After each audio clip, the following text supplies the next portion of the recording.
Por mais de um quarto de século, meu principal objetivo foi o de separar e organizar, em uma filosofia de realizações, as principais causas, tanto do fracasso como do sucesso, com o objetivo de ser útil a todos os outros que não têm nem a inclinação nem a oportunidade de se engajar nesse tipo de pesquisa. Meu trabalho começou em 1908, como resultado de uma entrevista que fiz com Andrew Carnegie.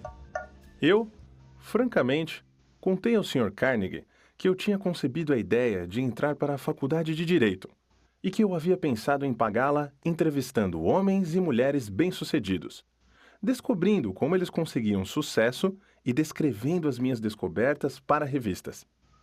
No final da minha visita, o Sr. Carnegie me perguntou se eu tinha ou não coragem para realizar algo que ele estava para me oferecer. Respondi que coragem era tudo o que eu tinha e que estava preparado para dar o meu melhor, independentemente da proposta que ele tinha a me oferecer. Então ele disse: "A sua ideia de escrever histórias sobre homens e mulheres bem-sucedidos é memorável enquanto ideia, e eu não tenho nenhuma intenção de tentar desencorajá-lo de cumprir o seu objetivo. Mas eu preciso lhe dizer que se você realmente quer fazer um serviço que seja útil, não somente para as pessoas de hoje, mas também que dure para toda a posteridade, ocupe o seu tempo organizando, baseado nessas histórias, as causas do fracasso e do sucesso dessas pessoas. Há milhões de pessoas no mundo que não têm a menor concepção das causas do sucesso e do fracasso. As escolas e faculdades ensinam praticamente tudo, exceto os princípios de realização pessoal. Eles exigem que jovens, homens e mulheres passem de 4 a 8 anos adquirindo conhecimentos abstratos, mas não os ensinam o que fazer com esse conhecimento depois de tê-lo. O mundo está precisando de uma filosofia de realização prática e inteligível, organizada a partir de conhecimento resultante da experiência de homens e mulheres, da grande universidade da vida. Em todo o campo da filosofia, eu não encontro nada que se assemelhe ao tipo de filosofia que tenho em mente. Nós temos muito poucos filósofos que são capazes de ensinar a homens e mulheres a arte de viver. Parece, para mim, que há uma oportunidade que deveria desafiar um jovem ambicioso do seu tipo. Mas ambição pura não basta para essa tarefa que eu sugeri. Aquele que ousar seguir minha sugestão deverá ter coragem e tenacidade. O trabalho demandará pelo menos 20 anos de esforço contínuo, durante o qual aquele que topar terá que ganhar a vida com outra fonte de renda, porque esse tipo de pesquisa nunca é lucrativo no seu início. E, geralmente, os poucos que se aventuram a contribuir para a civilização através de trabalhos dessa natureza tiveram que superar 100 anos ou mais após seus próprios funerais para receber conhecimento pelo seu feito.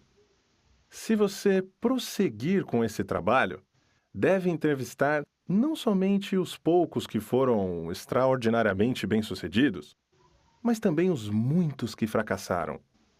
Você deve cuidadosamente analisar milhares de pessoas que foram classificadas de fracassadas.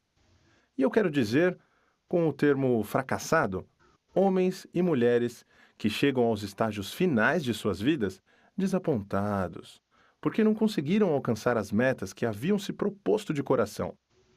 Tão inconsistente como parece ser, você aprenderá muito mais como ser bem-sucedido a partir dos fracassos do que com o tão chamado sucesso. Eles lhe ensinarão o que não fazer. Na parte final da sua pesquisa, se você conseguir com sucesso manter o foco, fará uma descoberta que poderá ser uma grande surpresa. Descobrirá que a causa para o sucesso não é algo separado e longe do homem, mas que é uma força tão intangível da natureza que a maioria dos homens nunca a reconhece. Uma força que pode ser muito bem chamada de outro eu. O mais interessante é o fato de que esse outro eu raramente exerce sua influência ou se faz conhecer, exceto em momentos de emergência, Quando os homens são forçados, por meio das adversidades e das derrotas temporárias, a mudar seus hábitos e pensar estratégias para sair das dificuldades. Minha experiência me ensinou que um homem nunca está tão perto do sucesso como quando o que ele chama de fracasso toma conta da sua vida. Porque nessas ocasiões ele é forçado a pensar. Se ele pensar com exatidão e com persistência, vai descobrir que aquilo que ele chama de fracasso, na verdade, nada mais é que um sinal para elaborar um novo plano ou objetivo. A maior parte dos fracassos reais se deve a limitações que os homens impõem a si mesmos em suas próprias mentes. Se eles tivessem a coragem de ir mais um passo à frente, eles descobririam os seus próprios erros. Começando uma vida nova. O discurso do Sr. Carnegie reformulou a minha vida por completo e plantou em minha mente um desejo ardente que me orientou sem cessar. Isso aconteceu mesmo eu não tendo a mais vaga ideia do que significava o termo "o outro eu". Durante o meu trabalho de pesquisa, nas causas de fracasso e sucesso, tive o privilégio de analisar mais de 25 mil homens e mulheres, que eram rotulados de derrotados, e mais de 500 que eram classificados de bem-sucedidos. Muitos anos atrás, tive o meu primeiro contato com aquele outro eu que o Sr. Carnegie havia mencionado. A descoberta veio, como ele disse que viria, como resultado de 2 pontos cruciais da minha vida, mas que foram, na verdade, emergências e que me forçaram a pensar um jeito de vencer as minhas dificuldades de tal maneira que eu nunca havia experimentado. Gostaria que fosse possível descrever essa descoberta sem o uso do pronome pessoal eu, mas isso é impossível, visto que ela ocorreu através das experiências pessoais que não podem ser separadas. Para dar uma visão completa da descoberta, terei que voltar ao primeiro desses 2 pontos marcantes da minha vida e mostrar, passo a passo, essa descoberta. Para realizar a pesquisa, com a compilação de dados, foram necessários anos de trabalho. Eu tinha chegado à falsa conclusão de que minha tarefa de organizar uma filosofia completa de sucesso pessoal havia terminado. Longe de estar completo, meu trabalho havia apenas começado. Eu havia erigido o esqueleto de uma filosofia, organizando os 17 princípios do sucesso e as 30 maiores causas do fracasso. Mas aquele esqueleto tinha que ser coberto com a carne da realização e da experiência. Além disso, tinha que ser dada ao trabalho uma alma que inspirasse homens e mulheres, e não somente transporem obstáculos, mas também a não se deixarem abater por eles. A alma, que ainda teria que ser adicionada, como eu descobri depois, somente se tornaria disponível após aparecer o meu outro eu, através de 2 pontos cruciais da minha vida. Resolvendo focar a minha atenção e quaisquer talentos que eu porventura tivesse em retornos monetários, através de canais de negócios, decidi dedicar-me à profissão de publicitário. Tornei-me, então, o gerente de publicidade do curso de extensão La Salle da Universidade de Chicago. Tudo ocorreu maravilhosamente bem durante um ano. Entretanto, no final desse ano, fui tomado por um violento desgosto pelo meu trabalho. E então, me demiti. Posteriormente, ingressei no ramo de cadeias de lojas, juntamente com o ex-presidente da Universidade de Extensão La Salle. Logo me tornei presidente da companhia de doces Betsy Ross. Porém, desacordo com os sócios desse negócio fizeram com que eu saísse do empreendimento. A atração pela propaganda ainda estava em meu sangue e tentei novamente dar expressão a ela. Organizei uma escola de propaganda e vendas, como uma parte da escola de negócios Bryant e Stratton. O empreendimento navegava em águas tranquilas e muito dinheiro entrava rapidamente. Foi então que os Estados Unidos tomaram parte da Primeira Guerra Mundial, em resposta a um chamado interior que palavras não conseguem descrever saí da escola e entrei para o serviço do governo dos Estados Unidos, sob a direção pessoal do presidente Woodrow Wilson, deixando um negócio fantástico desintegrar-se. No dia do armistício, em 1918, comecei a atuar na publicação da revista Golden Rule, regra de ouro na tradução livre. Apesar do fato de eu não ter nenhum centavo de capital, a revista cresceu rapidamente e em pouco tempo ganhou circulação nacional, chegando a quase 500.000 de exemplares, finalizando seu primeiro ano de negócios com um lucro de $3,156 mil.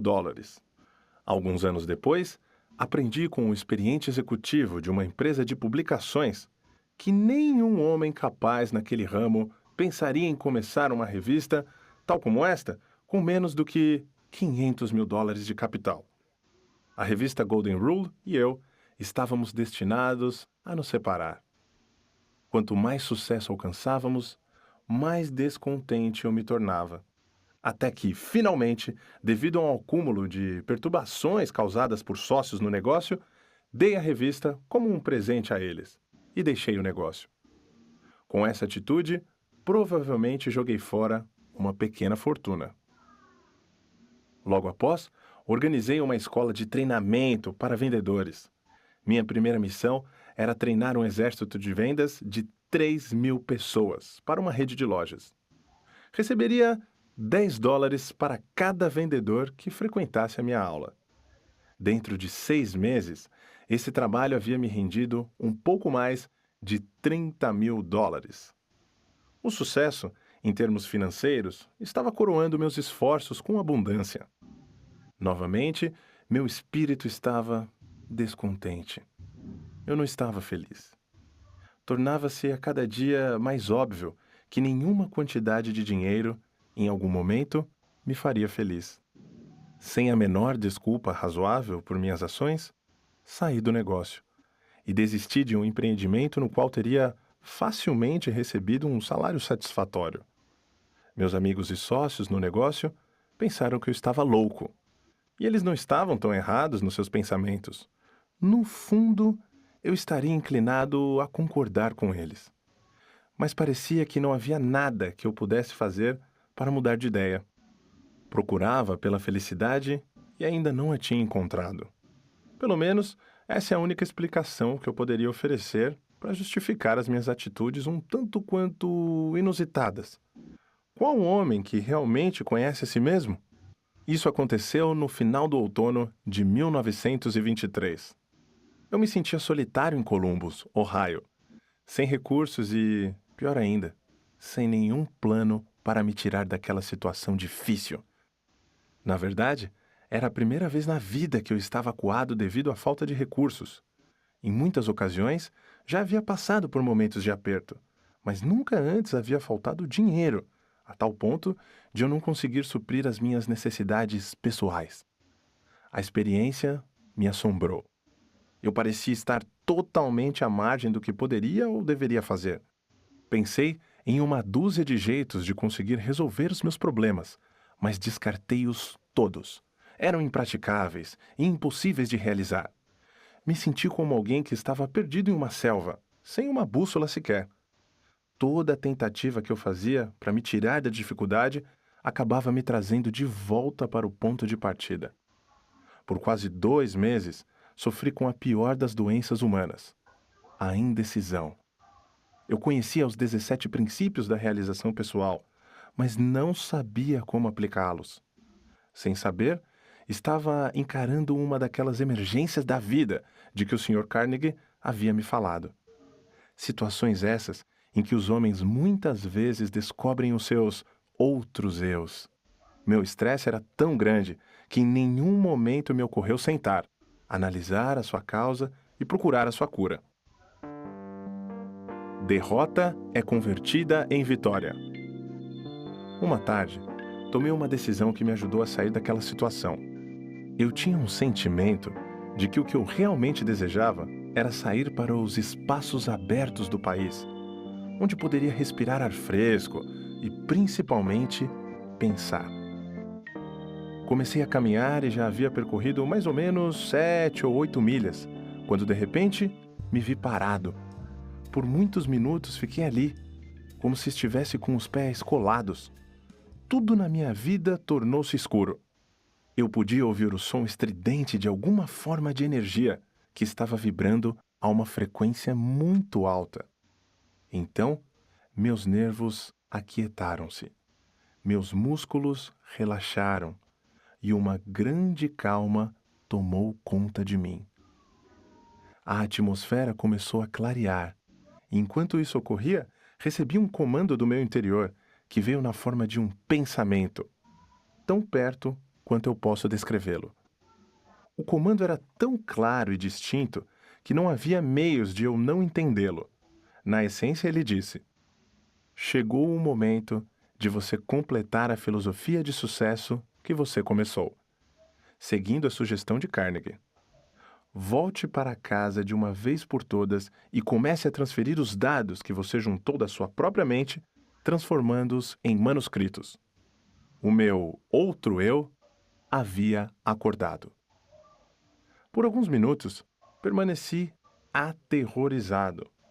Essa experiência não era parecida com nada que eu houvesse experimentado antes.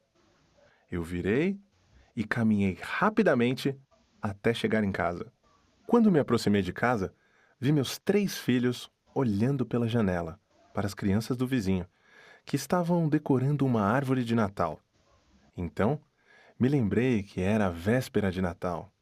Para completar, me dei conta, com um sentimento de pura tristeza, tal qual eu jamais havia experimentado, de que não haveria árvore de Natal na nossa casa.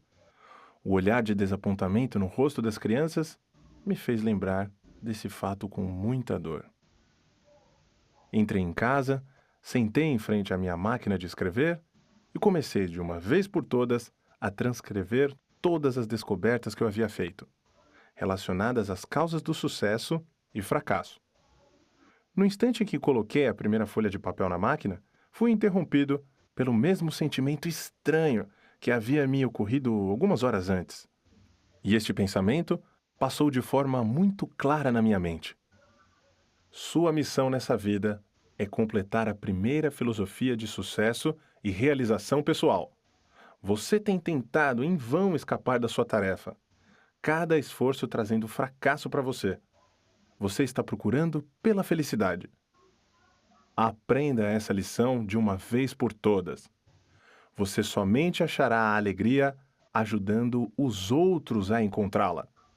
Você tem sido um estudante teimoso. Você tinha que ser curado da sua teimosia através de desapontamentos sucessivos. Dentro de poucos anos, o mundo todo começará uma experiência na qual milhões de pessoas que necessitam dessa filosofia terão acesso a ela. Justamente devido a este direcionamento que você recebeu para completá-la. A sua grande oportunidade de achar a felicidade prestando um serviço útil terá chegado. Vá trabalhar e não pare até que você tenha completado e publicado os manuscritos que você começou. Eu estava consciente de ter chegado ao final do arco-íris da vida e estava feliz. A dúvida aparece. O feitiço, se é que essa experiência pode ser assim chamada, passou. Comecei a escrever e pouco depois fui sugestionado pela minha razão e pensei que talvez eu estivesse entrando numa missão estúpida. A ideia de que um homem que estava em plena depressão e praticamente falido pudesse escrever uma filosofia de sucesso pessoal me parecia tão fantasiosa que ri vigorosamente e acabei dando gargalhadas. Me arrumei na cadeira, passei os dedos pelo meu cabelo e tentei criar um álibi que justificaria à minha própria mente que eu deveria tirar o papel da máquina de escrever antes de começar. Mas a vontade de continuar era muito mais forte do que o desejo de desistir, e acabei me reconciliando com a minha tarefa e segui em frente. Olhando aos eventos passados, agora sob a ótica de tudo o que aconteceu, posso ver que essas pequenas experiências de adversidade pelas quais passei foram entre as mais enriquecedoras e lucrativas de todas as minhas vivências. Elas, na verdade, foram bênçãos que me forçaram a continuar um trabalho que finalmente me trouxe uma oportunidade para me fazer mais útil ao mundo do que eu jamais teria sido, caso tivesse sido bem-sucedido em quaisquer planos ou objetivos anteriores. Por quase 3 meses, trabalhei nesses manuscritos, finalizando-os durante o começo de 1924. Assim que os completei, me senti novamente compelido a voltar ao grande jogo dos negócios americanos. Sucumbindo ao meu desejo, comprei a Faculdade de Negócios Metropolitana em Cleveland, Ohio, e comecei a organizar os planos para aumentar a sua capacidade. No final de 1924, tínhamos desenvolvido e expandido, adicionando novos recursos. Havia dobrado os números, considerando o melhor momento que a escola já havia vivido. Novamente, o germe do descontentamento começou a se fazer sentir em meu sangue. Mais uma vez, eu sabia que não poderia achar a felicidade nesse tipo de empreendimento. Repassei o negócio aos meus sócios e fui para a plataforma de palestras, falando sobre a filosofia de realização e sucesso pessoal. Para a organização pela qual eu havia devotado tantos dos meus anos anteriores. Uma noite, estava marcado para eu palestrar em Canton, Ohio. O destino, ou o que quer que algumas vezes pareça moldar o futuro dos homens, não importasse o quanto eu tentasse lutar contra ele. Novamente me colocou cara a cara com uma nova e muito dolorosa experiência. No meu auditório em Canton, estava sentado Don Mallet, responsável pela publicação do Canton Daily News. O Sr. Mallet ficou tão interessado na filosofia de realização e sucesso pessoal da minha palestra naquela noite, que me convidou para visitá-lo no dia seguinte. Essa visita resultou em um acordo de parceria que era para ter acontecido no dia 1º de janeiro seguinte, quando o Sr. Mallet planejava renunciar ao cargo de chefe da publicação do Daily News, para se encarregar do negócio e da publicação da filosofia na qual eu estava trabalhando. Contudo, em julho de 1926, o Sr. Mallet foi morto por Pat McDermott, uma figura carimbada do submundo, e um policial de Canton, sendo ambos posteriormente sentenciados à prisão perpétua. Ele foi morto porque estava expondo em seu jornal uma ligação entre os bandidos e alguns membros da polícia de Canton. O crime foi um dos mais chocantes que a era da proibição já produziu. O acaso salva minha vida. Na manhã seguinte à morte do Sr. Mallet, fui chamado no telefone por uma pessoa desconhecida, que me alertou de que eu teria 1 hora para sair de Canton e de que eu poderia ir voluntariamente dentro de 1 hora. Mas se eu esperasse mais tempo, eu provavelmente iria dentro de um caixão. Minha associação com o Sr. Mallet havia aparentemente sido mal interpretada. Seus assassinos, de certo, acreditavam que eu estava conectado de forma direta à exposição que ele havia fazendo em seus jornais. Não esperei acabar o meu limite de 1 hora, mas imediatamente entrei no meu carro e dirigi para a casa de parentes nas montanhas, a oeste de Virgínia, onde fiquei até que os assassinos tivessem sido colocados na prisão.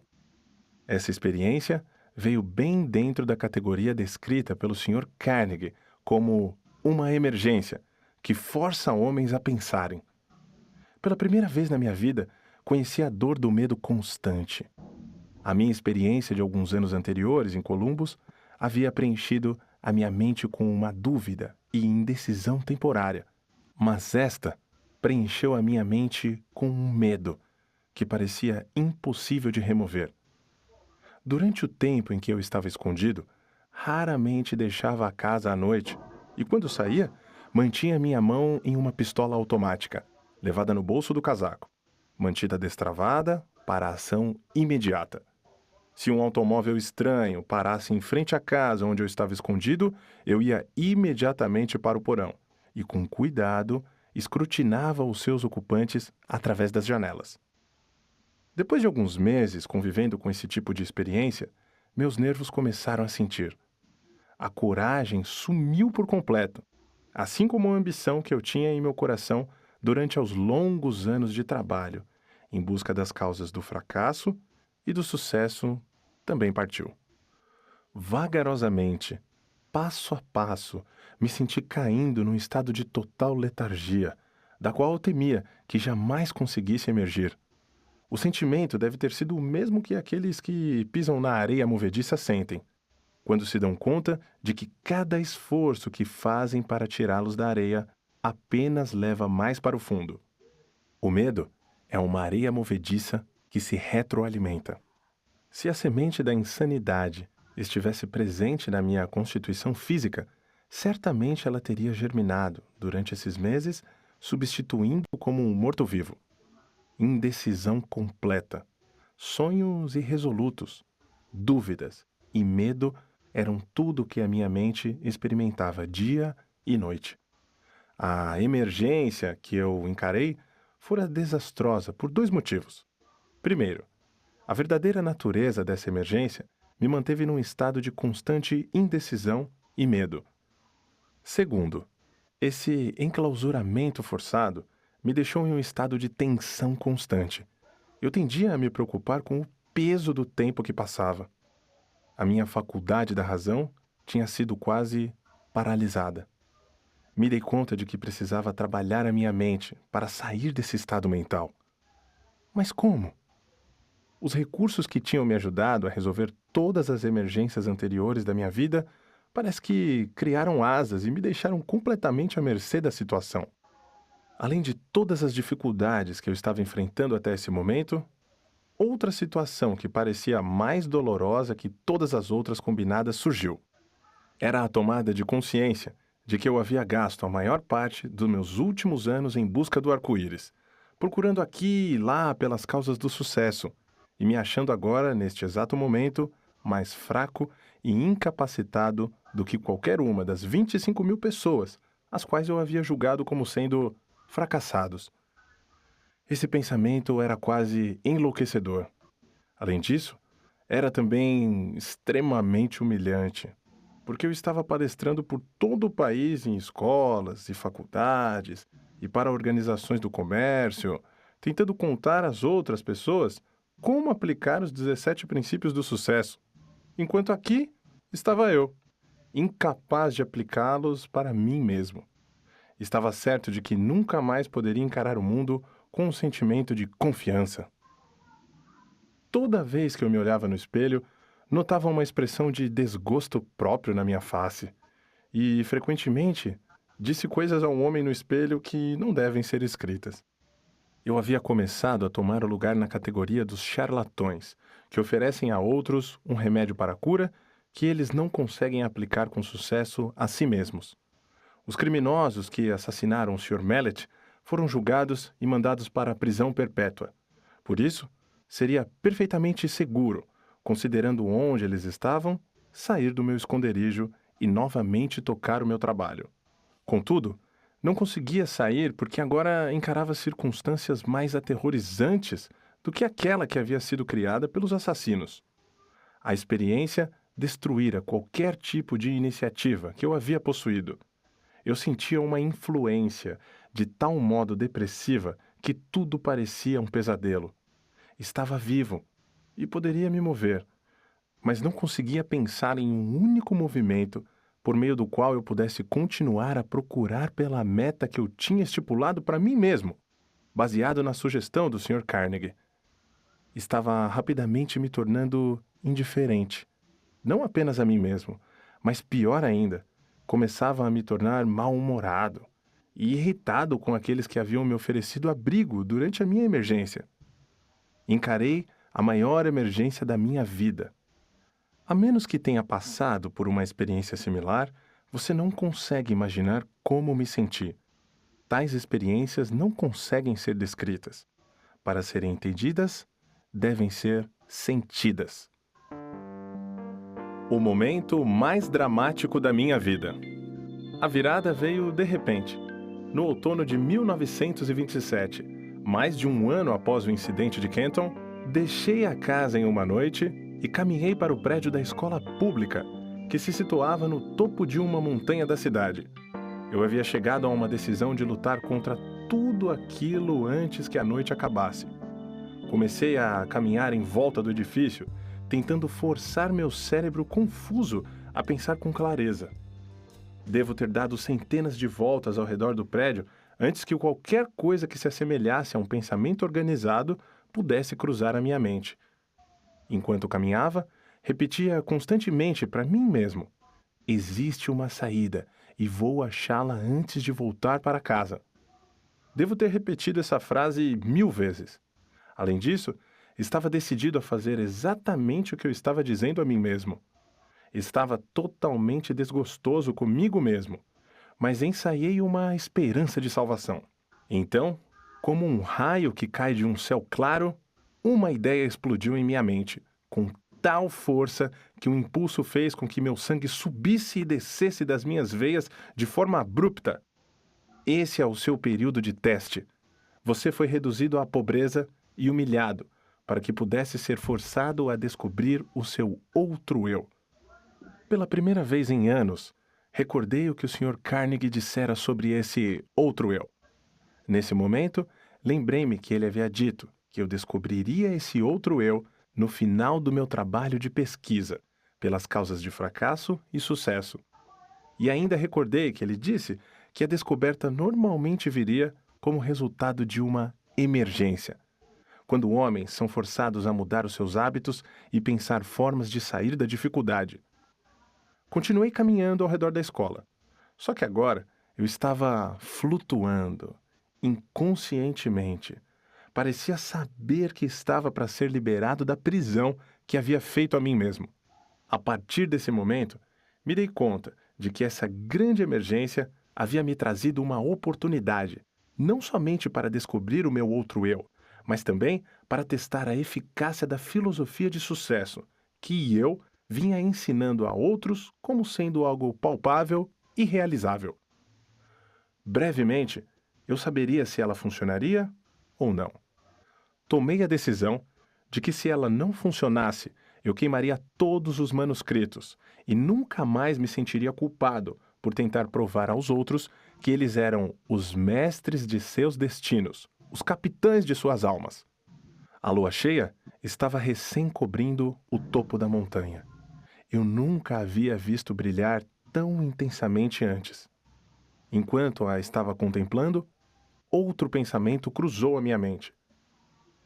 Você tem mostrado às outras pessoas como dominar o medo e como sobrepujar as dificuldades que surgem nas emergências da vida. De agora em diante, você pode falar com autoridade, porque está a ponto de superar as suas próprias dificuldades, com coragem e objetivo, resoluto e destemido. Com este pensamento, veio uma mudança na química do meu ser, que me elevou a um estado de euforia que eu nunca havia experimentado. Meu cérebro começou a clarear, e o estado de letargia no qual ele se encontrava começou a passar. A minha razão passou a trabalhar novamente. Por um breve momento, estava feliz pelo privilégio de passar por longos meses de tormento, já que a experiência me ofereceu a oportunidade de testar a eficácia dos princípios do sucesso, os quais eu havia pesquisado de forma inexorável. Quando esse pensamento surgiu, parei, uni os pés, saudei, eu não sabia o que ou quem, e fiquei rigidamente em estado de meditação por muitos minutos. Isso parecia, de início, uma atitude boba, mas enquanto eu estava lá, de pé, naquele estado, outro pensamento cruzou a minha mente, em forma de uma ordem, que era tão breve e instantânea quanto uma ordem dada por um comandante militar a um subordinado. A ordem dizia: amanhã, entre no seu carro e dirija até a Filadélfia. Lá, você receberá ajuda para publicar a sua filosofia do sucesso. Não havia nenhuma forma de explicação e qualquer tipo de modificação da ordem. Tão logo a recebi, caminhei de volta para casa, fui para a cama e dormi profundamente com uma paz de espírito tal que não experimentava havia mais de um ano. Quando acordei na manhã seguinte, me levantei da cama e imediatamente comecei a fazer as malas para a viagem à Filadélfia. Minha razão me dizia que eu estava embarcando numa missão sem sentido, que eu poderia conhecer a Filadélfia, que pudesse me ajudar financeiramente a publicar 8 volumes de livros a um custo de US$ 25.000? Eu me questionei. Instantaneamente, ouvi em minha mente a resposta para essa questão de forma tão clara como se as palavras tivessem sido ditas em meu ouvido. Você agora está seguindo ordens em vez de ficar fazendo perguntas. O seu outro eu estará no comando durante toda esta viagem. Havia outra condição que parecia fazer a minha preparação para ir à Filadélfia algo que beirava o absurdo. Eu não tinha dinheiro. Esse pensamento mal me havia ocorrido quando o meu outro eu explodiu, dando uma ordem enfática. Peça para o seu cunhado US$ 50 e ele emprestará para você. A ordem parecia definitiva e final.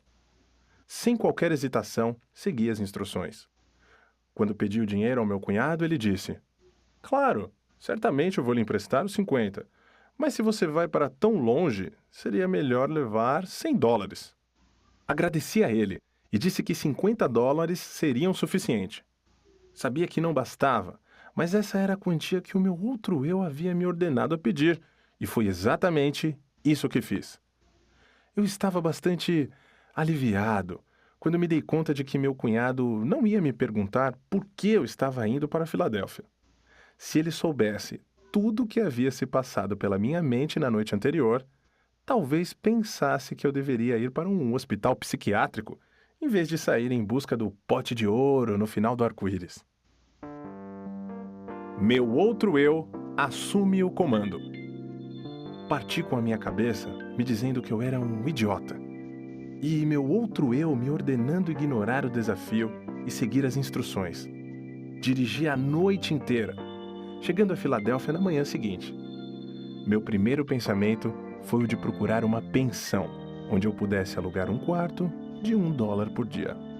Nesse momento, novamente o meu outro eu tomou conta e ordenou que eu me hospedasse no hotel mais luxuoso da cidade.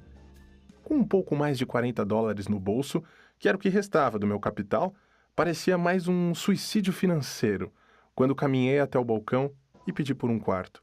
Ou, devo dizer, quando comecei a pedir por um quarto, meu recém-descoberto outro eu me ordenou pedir a melhor de todas as suítes.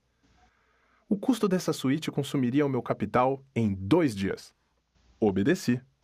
O carregador de malas pegou a minha bagagem, me entregou o ticket do estacionamento do meu automóvel e me conduziu até o elevador, como se eu fosse o príncipe de Gales. Era a primeira vez, em mais de um ano, que um ser humano havia demonstrado tal deferência para comigo. Meus próprios parentes, esses com quem eu estava morando, longe de me mostrar qualquer tipo de consideração, ainda achavam que eu era um peso para eles. E tenho certeza de que eu era. Porque nenhum homem no estado mental em que eu me encontrava no último ano poderia ser qualquer coisa além de um peso a todos aqueles com os quais porventura entrasse em contato.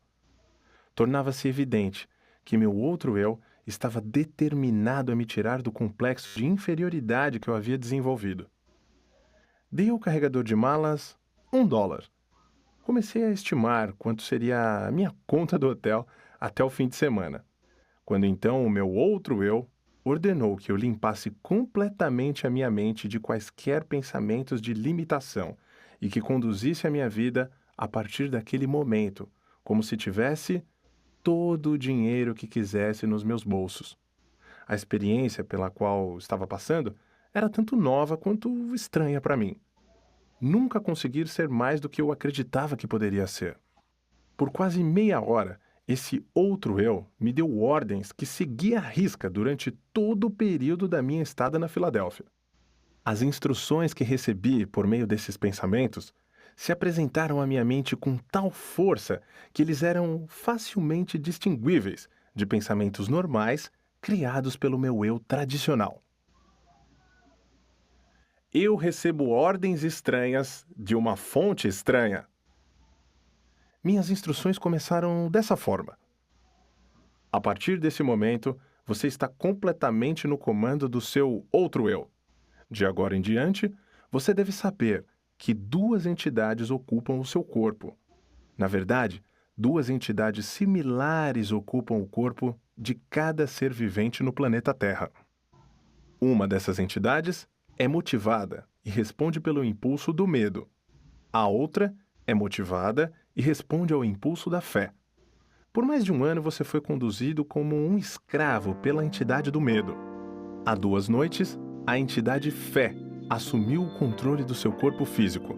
E a partir daquele momento, você foi motivado por essa entidade, por mera conveniência. Você pode chamar essa entidade fé de seu outro eu. Ela não conhece limitações, não possui medos e não reconhece a palavra impossível. Você foi direcionado a selecionar esse ambiente de luxo em um bom hotel como um meio de desencorajar o retorno da entidade medo. Esse antigo eu, motivado pelo medo, não está morto. Ele simplesmente foi destronado. E ele o seguirá, aonde quer que você vá, esperando uma oportunidade favorável para tomar conta de você novamente. Ele somente pode tomar o controle de você por meio dos seus pensamentos.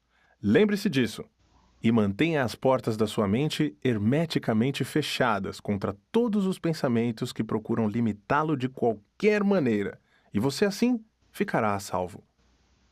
Não se permita preocupar-se com o dinheiro que você precisará para suas despesas imediatas. O recurso virá a você no momento em que você necessitar dele. Agora, vamos aos negócios.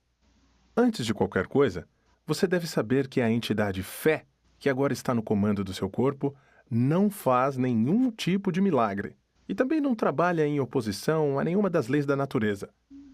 Enquanto ela estiver no comando do seu corpo, ela o seguirá, sempre que você a chamar, através de impulsos de pensamentos que cruzarão pela sua mente e o ajudarão a realizar todos os seus planos de maneira mais natural, conveniente e lógica possível.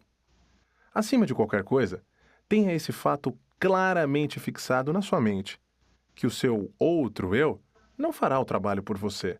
Ele somente o guiará inteligentemente no caminho para você conquistar todos os seus objetivos e desejos. Esse outro eu o ajudará a transformar todos os seus planos em realidade.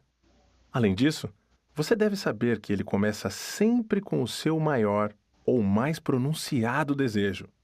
Nesse momento, o seu maior desejo, aquele que o trouxe até aqui, é publicar e distribuir os resultados da sua pesquisa nas causas de sucesso e fracasso.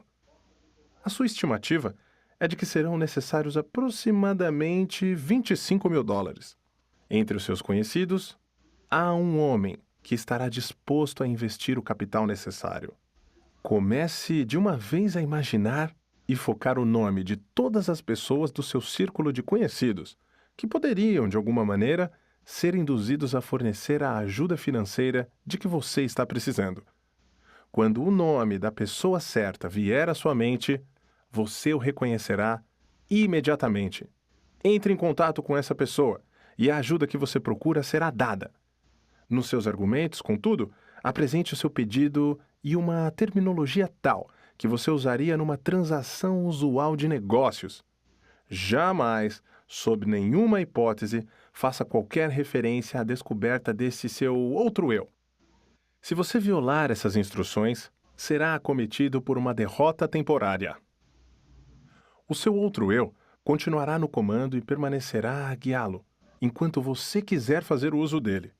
Mantenha a dúvida, o medo e as preocupações e todos os pensamentos de limitação totalmente fora da sua mente. Isso é tudo para o momento. A partir de agora, você começará a se mexer por seu livre-arbítrio, precisamente da mesma maneira que você começou antes de descobrir o seu outro eu. Fisicamente, você é o mesmo que sempre foi. Por isso, ninguém reconhecerá nenhuma mudança em você. Olhei em volta do quarto, pisquei os olhos e, para ter certeza de que não estava sonhando, levantei e caminhei até um espelho e olhei para mim de perto. A expressão do meu rosto havia mudado de dúvida para coragem e fé. Não havia mais qualquer sinal de dúvida na minha mente, visto que o meu corpo físico estava sob uma influência muito diferente daquela que havia sido destronada 2 noites antes, enquanto eu caminhava na escola da West Virginia.